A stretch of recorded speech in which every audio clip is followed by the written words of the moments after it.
Recording by Zara. The Return of Sherlock Holmes by Sir Arthur Conan Doyle. The Adventure of the Three Students. Part 1. It was in the year 95 that a combination of events, into which I need not enter, caused Mr. Sherlock Holmes and myself to spend some weeks in one of our great university towns. And it was during this time that the small but instructive adventure which I am about to relate befell us. It will be obvious that any details which would help the reader exactly to identify the college or the criminal would be injudicious and offensive. So painful a scandal may well be allowed to die out. With due discretion, the incident itself may, however, be described, since it serves to illustrate some of those qualities for which my friend was remarkable. I will endeavor in my statement to avoid such terms as would serve to limit the events to any particular place, or give a clue as to the people concerned. We were residing at the time in furnished lodgings close to a library where Sherlock Holmes was pursuing some laborious researches in the early English charters, researches which led to results so striking that they may be the subject of one of my future narratives. Here it was that one evening we received a visit from an acquaintance, Mr. Hilton Soames, tutor and lecturer at the College of St. Luke's. Mr. Soames was a tall, spare man of a nervous and excitable temperament. I had always known him to be restless in his manner, but on this particular occasion he was in such a state of uncontrollable agitation that it was clear something very unusual had occurred. "I trust, Mr. Holmes, that you can spare me a few hours of your valuable time. We have had a very painful incident at St. Luke's, and really, but for the happy chance of your being in town, I should have been at a loss what to do." "I am very busy now, and I desire no distractions," my friend answered. "I should much prefer that you called in the aid of the police." "No, no, my dear sir, such a course is utterly impossible. When once the law is evoked, it cannot be stayed again, and this is just one of those cases where, for the credit of the college, it is most essential to avoid scandal. Your discretion is as well known as your powers, and you are the one man in the world who can help me. I beg you, Mr. Holmes, to do what you can." My friend's temper had not improved since he had been deprived of the congenial surroundings of Baker Street. Without his scrapbooks, his chemicals, and his homely untidiness, he was an uncomfortable man. He shrugged his shoulders in ungracious acquiescence, while our visitor in hurried words and with much excitable gesticulation poured forth his story. "I must explain to you, Mr. Holmes, that tomorrow is the first day of the examination for the Fortescue Scholarship. I am one of the examiners. My subject is Greek, and the first of the papers consists of a large passage of Greek translation which the candidate has not seen. The passage is printed on the examination paper, and it would naturally be an immense advantage if the candidate could prepare it in advance. For this reason great care is taken to keep the paper secret. Today, about 3 o'clock, the proofs of this paper arrive from the printers. The exercise consists of half a chapter of Thucydides. I had to read it over carefully, as the text must be absolutely correct. At 4:30 my task was not yet completed. I had, however, promised to take tea in a friend's rooms, so I left the proof upon my desk. I was absent rather more than an hour. You are aware, Mr. Holmes, that our college doors are double, a green baize one within and a heavy oak one without. As I approached my outer door, I was amazed to see a key in it. For an instant I imagined that I had left my own there, but on feeling in my pocket I found that it was all right. The only duplicate which existed, so far as I knew, was that which belonged to my servant, Bannister, a man who has looked after my room for 10 years, and whose honesty is absolutely above suspicion. I found that the key was indeed his, that he had entered my room to know if I wanted tea, and that he had very carelessly left the key in the door when he came out. His visit to my room must have been within a very few minutes of my leaving it. His forgetfulness about the key would have mattered little upon any other occasion, but on this one day it has produced the most deplorable consequences. The moment I looked at my table, I was aware that someone had rummaged among my papers. The proof was in 3 long slips. I had left them all together. Now I found that one of them was lying on the floor, one was on the side table near the window, and the third was where I had left it. Holmes stirred for the first time. "The first page on the floor, the second in the window, the third where you left it," said he. "Exactly, Mr. Holmes. You amaze me. How could you possibly know that? Pray, continue your very interesting statement." For an instant I imagined that Bannister had taken the unpardonable liberty of examining my papers. He denied it, however, with the utmost earnestness, and I am convinced that he was speaking the truth. The alternative was that someone passing had observed the key in the door, had known that I was out, and had entered to look at the papers. A large sum of money is at stake, for the scholarship is a very valuable one, and an unscrupulous man might very well run a risk in order to gain an advantage over his fellows. Bannister was very much upset by the incident. He had nearly fainted when we found that the papers had undoubtedly been tampered with. I gave him a little brandy and left him collapsed in a chair while I made a most careful examination of the room. I soon saw that the intruder had left other traces of his presence besides the rumpled papers. On the table in the window were several shreds from a pencil which had been sharpened. A broken tip of lead was lying there also. Evidently the rascal had copied the paper in a great hurry, had broken his pencil, and had been compelled to put a fresh point to it. "Excellent," said Holmes, who was recovering his good humor as his attention became more engrossed by the case. "Fortune has been your friend." "Well, this was not all. I have a new writing table with a fine surface of red leather. I am prepared to swear, and so is Bannister, that it was smooth and unstained. Now I found a clean cut in it, about 3 inches long, not a mere scratch, but a positive cut. Not only this, but on the table I found a small ball of black dough or clay, with specks of something which looks like sawdust in it. I am convinced that these marks were left by the man who rifled the papers. There were no footmarks, and no other evidence as to his identity.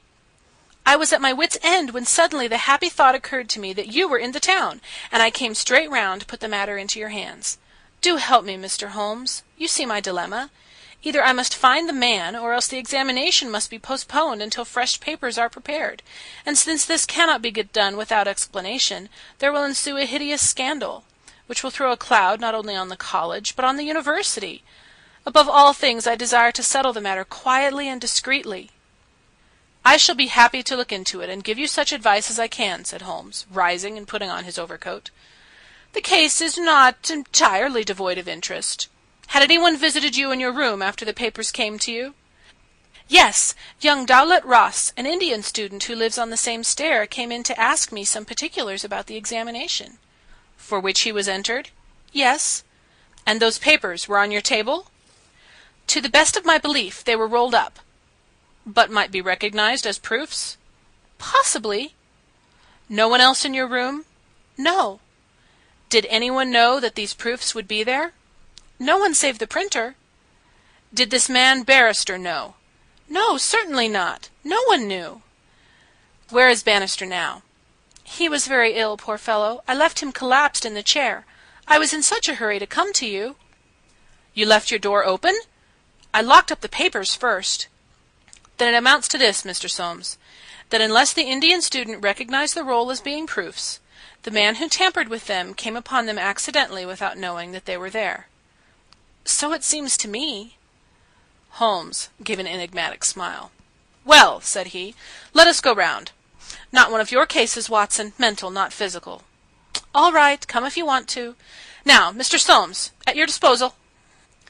The sitting-room of our client opened by a long, low, latticed window on the ancient lichen-tinted court of the old college. A Gothic arched door led to a worn stone staircase. On the ground floor was the tutor's room. Above were 3 students, one on each story. It was already twilight when we reached the scene of our problem. Holmes halted and looked earnestly at the window. Then he approached it, and, standing on tiptoe with his neck craned, he looked into the room. "He must have entered through the door. There is no opening except the one pane," said our learned guide. "Dear me," said Holmes, and smiled in a singular way as he glanced at our companion. "Well, if there is nothing to be learned here, we had best go inside." The lecturer unlocked the outer door and ushered us into his room. We stood at the entrance while Holmes made an examination of the carpet. "I am afraid there are no signs here," said he. "One could hardly hope for any upon so dry a day. Your servant seems to have quite recovered. You left him in a chair, you say? Which chair?" "By the window there." "I see, near this little table. You can come in now. I have finished with the carpet. Let us take the little table first. Of course, what has happened is very clear. The man entered and took the papers, sheet by sheet, from the central table. He carried them over to the window table, because from there he could see if you came across the courtyard, and so could effect an escape." "As a matter of fact, he could not," said Soames, "for I entered by the side door." "Ah, that's good. Well, anyhow, that was in his mind. Let me see the 3 strips. No finger impressions, no. Well, he carried over this one first, and he copied it. How long would it take him to do that, using every possible contraction? A quarter of an hour, not less. Then he tossed it down and seized the next. He was in the midst of that when your return caused him to make a very hurried retreat. Very hurried, since he had not time to replace the papers which would tell you that he had been there. You were not aware of any hurrying feet on the stairs as you entered the outer door? No, I can't say I was. Well, he wrote so furiously that he broke his pencil and had, as you observed, to sharpen it again. This is of interest, Watson. The pencil was not an ordinary one. It was above the usual size, with a soft lead, the outer color was dark blue, the maker's name printed in silver lettering, and the piece remaining is only about 1.5 inches long. Look for such a pencil, Mr. Soames, and you have got your man. When I add that he possesses a very large and very blunt knife, you have an additional aid. Mr. Soames was somewhat overwhelmed by this flood of information. I can follow the other points, says he, but really, in this matter of the length? Holmes held out a small chip with the letters N.N. and a space of clear wood after them. You see? No, I fear that even now... Watson, I have always done you an injustice. There are others. What could this N.N. be? It is at the end of a word. You are aware that Johann Faber is the most common maker's name. Is it not clear that there is just as much of the pencil left as usually follows the Johann? He held the small table sideways to the electric light. I was hoping that if the paper on which he wrote was thin, some trace of it might come through upon this polished surface. No, I see nothing. I don't think there is anything more to be learned here. Now, for the central table. This small pellet is, I presume, the black doughy mass you spoke of? Roughly pyramidal in shape and hollowed out, I perceive. As you say, there appear to be grains of sawdust in it. Dear me, this is very interesting. And the cut, a positive tear, I see. It began with a thin scratch and ended in a jagged hole. I am much indebted to you for directing my attention to this case, Mr. Soames. Where does that door lead to? To my bedroom. Have you been in it since your adventure? No, I came straight away for you. I should like to have a glance around. What a charming, old-fashioned room. Oh, perhaps you will kindly wait a minute until I've examined the floor? No, I see nothing. What about this curtain? You hang your clothes behind it. If anyone were forced to conceal himself in this room, he must do it there, since the bed is too low and the wardrobe too shallow. No one there, I suppose? As Holmes drew the curtain, I was aware, from some little rigidity and an alertness of his attitude, that he was prepared for an emergency. As a matter of fact, the drawn curtain disclosed nothing but 3 or 4 suits of clothes hanging from a line of pegs. Holmes turned away and stooped suddenly to the floor. "Hullo, what is this?" says he. It was a small pyramid of black, putty-like stuff, exactly like the one upon the table of the study. Holmes held it out on his open palm in the glare of the electric light. "Your visitor seems to have left traces in your bedroom as well as in your sitting-room, Mr. Soames." "What could he have wanted there?" "I think it is clear enough. You came back by an unexpected way, and so he had no warning until you were at the very door. What could he do? He caught up everything which would betray him, and he rushed into your bedroom to conceal himself." "Good gracious, Mr. Holmes! Do you mean to tell me that all the time I was talking to Bannister in this room, we had the man prisoner if we had only known it?" "So I read it." "Surely there is another alternative, Mr. Holmes. I don't know whether you observed my bedroom window?" "Lattice-paned, lead framework, 3 separate windows, one swinging on hinge and large enough to admit a man." "Exactly, and it looks out on an angle of the courtyard so as to be partly invisible. The man might have effected his entrance there, left traces as he passed through the bedroom, and finally, finding the door open, have escaped that way." Holmes shook his head impatiently. "Let us be practical," said he.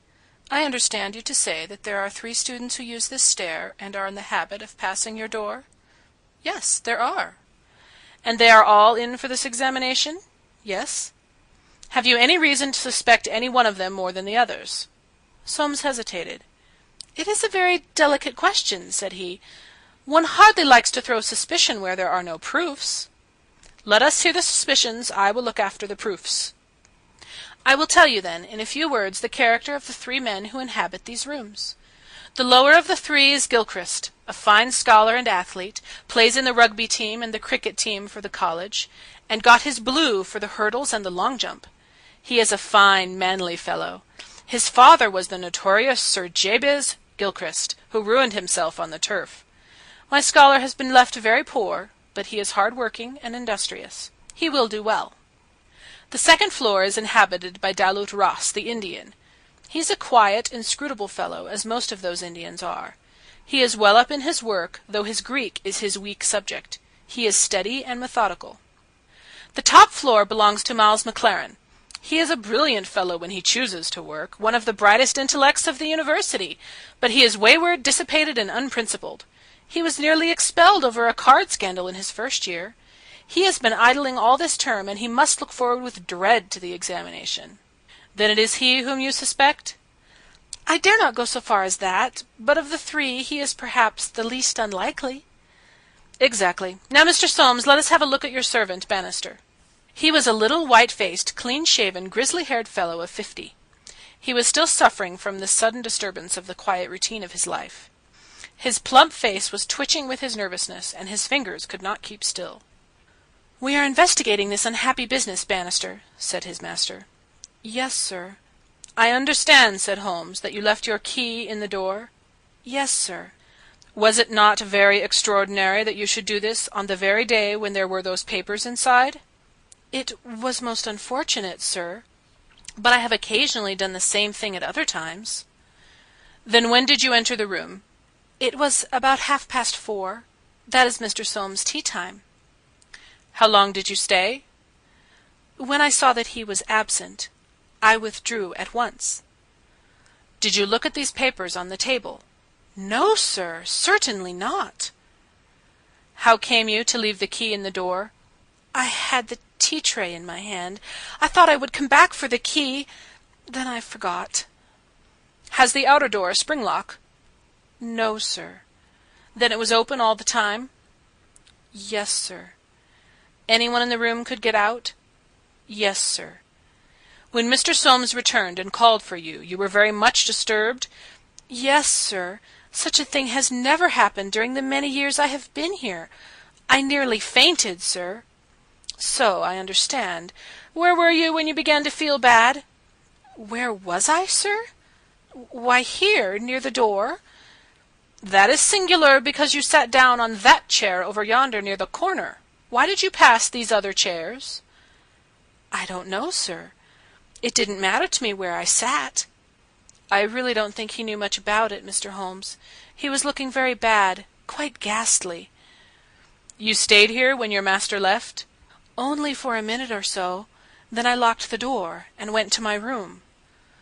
"Whom do you suspect?" "Oh, I would not venture to say, sir. I don't believe there is any gentleman in this university who is capable of profiting by such an action. No, sir, I'll not believe it." "Thank you. That will do," said Holmes. "Oh, one more word. You have not mentioned to any of the three gentlemen whom you attended that anything is amiss?" "No, sir, not a word." "You haven't seen any of them?" "No, sir." "Very good. Now, Mr. Soames, we will take a walk in the quadrangle, if you please." End of The Adventure of the Three Students, Part 1. Part 2. 3 yellow squares of light shone above us in the gathering gloom. "Your 3 birds are all in their nests," said Holmes, looking up. "Hallo, what's that? One of them seems restless enough."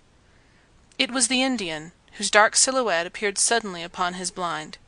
He was pacing swiftly up and down his room. "I should like to have a peep at each of them," said Holmes. "Is it possible?" "No difficulty in the world," Soames answered. "This set of rooms is quite the oldest in the college, and it is not unusual for visitors to go over them. Come along, and I will personally conduct you." "No names, please," said Holmes, as we knocked at Gilchrist's door. A tall, flaxen-haired, slim young fellow opened it, and made us welcome when he understood our errand. There were some really curious pieces of medieval domestic architecture within. Holmes was so charmed with one of them that he insisted on drawing it in his notebook, broke his pencil, had to borrow one from our host, and finally borrowed a knife to sharpen his own. The same curious accident happened to him in the rooms of the Indian, a silent, little hook-nosed fellow who eyed us askance and was obviously glad when Holmes' architectural studies had come to an end. I could not see that in either case Holmes had come upon the clue for which he was searching. Only at the 3rd door did our visit prove abortive. The outer door would not open to our knock, and nothing more substantial than a torrent of bad language came from behind it. "I don't care who you are. You can go to blazes," roared the angry voice. "Tomorrow's the exam, and I won't be drawn by anyone." "A rude fellow," said our guide, flushing with anger as we withdrew down the stair. Of course he did not realize that it was I who was knocking, but none the less his conduct was very uncourteous, and indeed, under the circumstances, rather suspicious. Holmes' response was a curious one. "Can you tell me his exact height?" he asked. "Really, Mr. Holmes, I cannot undertake to say. He is taller than the Indian, not so tall as Gilchrist. I suppose 5'6" would be about it." "That is very important," said Holmes. "And now, Mr. Soames, I wish you good night." Our guide cried aloud in his astonishment and dismay. "Good gracious, Mr. Holmes! You are surely not going to leave me in this abrupt fashion? You don't seem to realize the position. Tomorrow is the examination. I must take some definite action tonight. I cannot allow the examination to be held if one of the papers has been tampered with. The situation must be faced." "You must leave it as it is. I shall drop round early tomorrow morning and chat the matter over.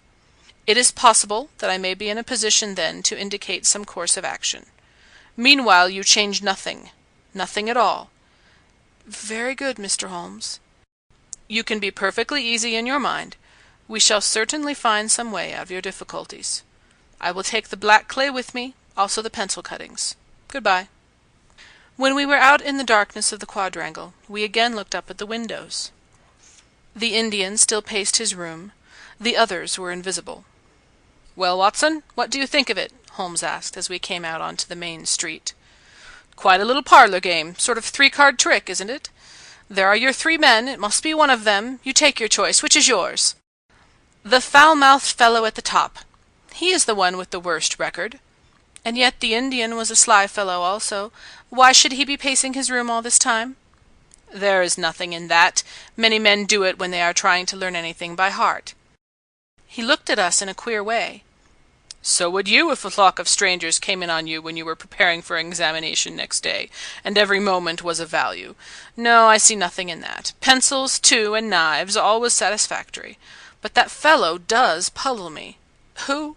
Why, Bannister, the servant. What's his game in the matter? He impressed me as being a perfectly honest man. So did he me. That's the puzzling part. Why should a perfectly honest man— Well, here's a large stationer's. We shall begin our researches here." There were only 4 stationers of any consequence in the town, and at each Holmes produced his pencil chips and bid high for a duplicate. All were agreed that one could be ordered, but that it was not a usual size of pencil, and that it was seldom kept in stock. My friend did not appear to be depressed by his failure, but shrugged his shoulders in half-humorous resignation. "No good, my dear Watson. This, the best and only final clue, has run to nothing. But indeed, I have little doubt that we can build up a sufficient case without it. By Jove, my dear fellow, it's nearly 9, and the landlady babbled of green peas at 7:30. What with your eternal tobacco, Watson, and your irregularity at meals, I expect that you will get notice to quit, and that I shall share your downfall. Not, however, before we have solved the problem of the nervous tutor, the careless servant, and the 3 enterprising students." Holmes made no further allusion to the matter of that day, though he sat lost in thought for a long time after our belated dinner. At 8 in the morning he came into my room just as I finished my toilette. "Well, Watson," said he, "it is time we went down to St. Luke's. Can you do without breakfast?" "Certainly." "Soames will be in a dreadful fidget until we are able to tell him something positive." "Have you anything positive to tell him?" "I think so." "You have formed a conclusion?" "Yes, my dear Watson, I have solved the mystery." "But what fresh evidence could you have got?" "Aha! It is not for nothing that I have turned myself out of bed at the untimely hour of 6. I have put in 2 hours' hard work and covered at least 5 miles with something to show for it. Look at that!" He held out his hand. On the palm were 3 little pyramids of black, doughy clay. "Why, Holmes, you only had 2 yesterday." "And 1 more this morning. It is a fair argument that wherever number 3 came from is also the source of numbers 1 and 2, eh, Watson? Well, come along and put friend Soames out of his pain." The unfortunate tutor was certainly in a state of pitiable agitation when we found him in his chambers. In a few hours the examination would commence, and he was still in the dilemma between making the facts public and allowing the culprit to compete for the valuable scholarship. He could hardly stand still, so great was his mental agitation, and he ran towards Holmes with 2 eager hands outstretched. "Thank heaven that you have come! I feared that you had given it up in despair. What am I to do? Shall the examination proceed?" "Yes, let it proceed by all means." "But this rascal?" "He shall not compete." "You know him?" "I think so. If this matter is not to become public, we must give ourselves certain powers, and resolve ourselves into a small private court-martial. You there, if you please, Soames. Watson, you here. I'll take the arm-chair in the middle. I think that we are now sufficiently imposing to strike terror into a guilty breast. Kindly ring the bell." Bannister entered, and shrank back in evident surprise and fear at our judicial appearance. "You will kindly close the door," said Holmes. "Now, Bannister, will you please tell us the truth about yesterday's incident?" The man turned white to the roots of his hair. I have told you everything, sir." "Nothing to add?" "Nothing at all, sir." "Well, then, I must make some suggestions to you. When you sat down on that chair yesterday, did you do so in order to conceal some object which would have shown who had been in the room?" Bannister's face was ghastly. "No, sir, certainly not." "It is only a suggestion," said Holmes, suavely. "I frankly admit that I am unable to prove it. But it seems probable enough, since the moment that Mr. Soames's back was turned you released the man who was hiding in the bedroom." Bannister licked his dry lips. "There was no man, sir." "Ah, that's a pity, Bannister. Up to now you may have spoken the truth, but now I know that you have lied." The man's face set in sullen defiance. "There was no man, sir." "Come, come, Bannister." "No, sir, there was no one." "In that case you can give us no further information. Would you please remain in the room? Stand over there near the bedroom door. Now, Soames, I am going to ask you to have the great kindness to go up to the room of young Gilchrist and ask him to step down into yours." An instant later the tutor returned, bringing with him the student. He was a fine figure of a man, tall, lithe, and agile, with a springy step and a pleasant, open face. His troubled blue eyes glanced at each of us, and finally rested with an expression of blank dismay upon Bannister in the farther corner. "Just close the door," said Holmes. "Now, Mr. Gilchrist, we are all quite alone here, and no one need ever know one word of what passes between us. We can be perfectly frank with each other. We want to know, Mr. Gilchrist, how you, an honorable man, ever came to commit such an action as that of yesterday." The unfortunate young man staggered back, and cast a look full of horror and reproach at Bannister. "No, no, Mr. Gilchrist, sir, I never said a word, never one word," cried the servant. "No, but you have now," said Holmes. "Now, sir, you must see that after Bannister's words your position is hopeless, and that your only chance lies in frank confession." For a moment Gilchrist, with upraised hand, tried to control his writhing features. The next he had thrown himself on his knees beside the table, and burying his face in his hands, he had burst into a storm of passionate sobbing. "Come, come," said Holmes kindly. "It is human to err, and at least no one can accuse you of being a callous criminal. Perhaps it would be easier for you if I were to tell Mr. Soames what occurred, and you can check me where I am wrong. Shall I do so? Well, well, don't trouble to answer. Listen, and see that I do you no injustice. From the moment, Mr. Soames, that you said to me that no one, not even Bannister, could have told that the papers were in your room, the case began to take a definite shape in my mind. The printer one could, of course, dismiss. He could examine the papers in his own office. The Indian I also thought nothing of. If the proofs were in a roll, he could not possibly know what they were. On the other hand, it seemed an unthinkable coincidence that a man should dare to enter the room, and that by chance on that very day the papers were on the table. I dismissed that. The man who entered knew that the papers were there. How did he know? When I approached your room, I examined the window. You amused me by supposing that I was contemplating the possibility of someone having in broad daylight, under the eyes of all those opposite rooms, forced himself through it. Such an idea was absurd. I was measuring how tall a man would need to be in order to see, as he passed, what papers were on the central table. I am 6 feet high, and I could do it with an effort. No one less than that would have a chance. Already you see I had reason to think that, if one of your 3 students was a man of unusual height, he was the most worth watching of the 3. I entered, and I took you into my confidence as to the suggestions of the side table. Of the centre table I could make nothing, until in your description of Gilchrist you mentioned that he was a long-distance jumper. Then the whole thing came to me in an instant, and I only needed certain corroborative proofs, which I speedily obtained. What happened was this. This young fellow had employed his afternoon at the athletic grounds, where he had been practising the jump. He returned, carrying his jumping shoes, which are provided, as you are aware, with several sharp spikes. As he passed your window, he saw, by means of his great height, these proofs upon your table, and conjectured what they were. No harm would have been done, had it not been that as he passed your door, he perceived the key which had been left by the carelessness of your servant. A sudden impulse came over him to enter, and see if they were indeed the proofs. It was not a dangerous exploit, for he could always pretend that he had simply looked in to ask a question. Well, when he saw that they were indeed the proofs, it was then that he yielded to temptation. He put his shoes on the table. What was it you put on that chair near the window? Gloves, said the young man. Holmes looked triumphantly at Bannister. He put his gloves on the chair, and he took the proofs, sheet by sheet, to copy them. He thought the tutor must return by the main gate, and that he would see him. As we know, he came back by the side gate. Suddenly he heard him at the very door. There was no possible escape. He forgot his gloves, but we caught up his shoes and darted into the bedroom. You observe that the scratch on that table is slight at one side, but deepens in the direction of the bedroom door. That in itself is enough to show us that the shoe had been drawn in that direction, and that the culprit had taken refuge there. The earth round the spike had been left on the table, and a second sample was loosened and fell in the bedroom. I may add that I walked out to the athletic grounds this morning, and saw that tenacious black clay is used in the jumping pit, and carried away a specimen of it, together with some of the fine tan or sawdust which is strewn over it to prevent the athlete from slipping.